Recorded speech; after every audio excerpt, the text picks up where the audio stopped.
Assalamualaikum warahmatullahi wabarakatuh. Pada kesempatan hari ini kita akan membahas tentang bagaimana pengalaman saya memulai sebagai seorang penulis freelance. Nah, sebelumnya kita harus tahu dulu apa sih pengertian penulis freelance itu. Nah, jadi penulis freelance itu adalah orang yang mendapatkan penghasilan dari fee jasa penulisan dari seorang klien atau dari klien ya. Jadi klien di sini memang ada personal, perusahaan, instansi dan lain sebagainya. Jadi klien di sini sebenarnya membutuhkan jasa penulisan itu karena dua sebab. Yang pertama, mereka itu memang merasa awam dengan teknik penulisan. Sedangkan yang kedua adalah mereka itu sebenarnya paham tentang teknik penulisan, tetapi mereka ini merasa sibuk atau tidak ada waktu untuk menyelesaikan buku yang ditulisnya.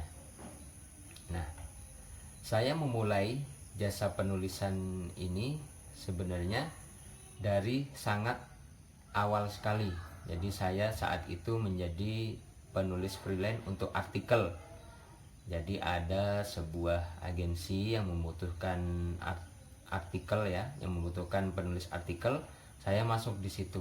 Saat itu saya masih ingat fee-nya itu hanya Rp7.500 untuk per 350 kata.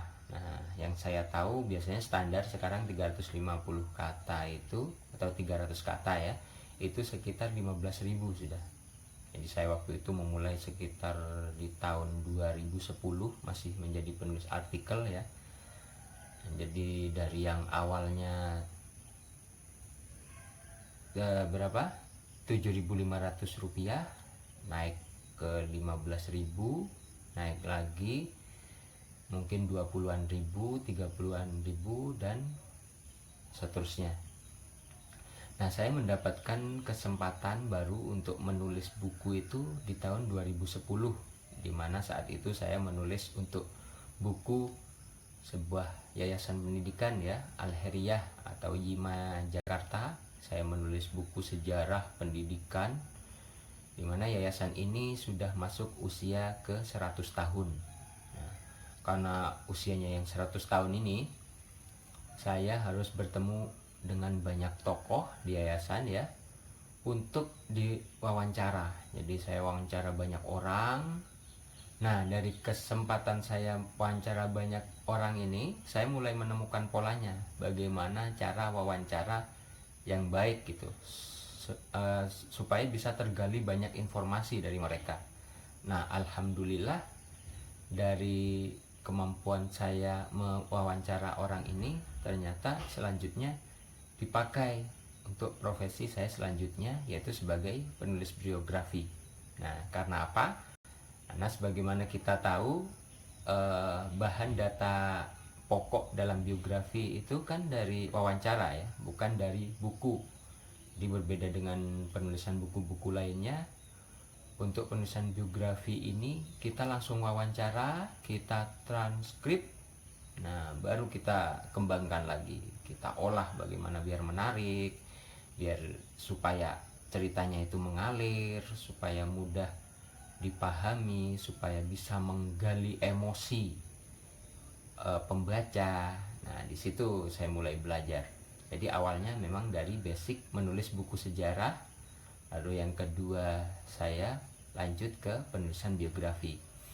Nah, untuk selanjutnya setelah menulis biografi, alhamdulillah saya dipertemukan lagi dengan koneksi-koneksi yang mengantarkan saya bisa terhubung dengan perusahaan. Nah, karena itulah selanjutnya saya juga membantu untuk jasa penulisan konten perusahaan.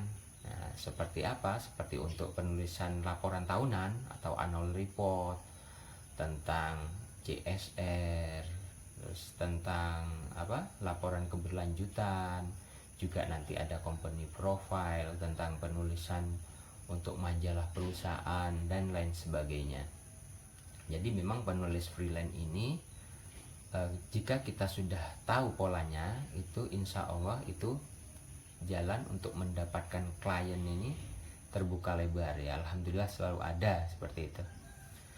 Jadi bagi teman-teman yang ingin memilih atau menentukan profesi sebagai penulis freelance, jadi selain teman-teman itu harus punya kemampuan menulis, yang kedua adalah kemampuan untuk menawarkan jasa penulisan kita. Nah, sedangkan untuk bagaimana caranya menawarkan jasa penulisan kita, itu banyak caranya. Nah, mungkin untuk itu saya akan bahas di konten selanjutnya ya, bagaimana cara saya mendapatkan klien penulisan yang alhamdulillah selalu ada untuk setiap bulannya. Mungkin dari saya cukup sekian untuk pembahasan bagaimana pengalaman saya memulai penulis freelance untuk konten hari ini. Selanjutnya kita akan bahas pada konten-konten yang menarik tentunya.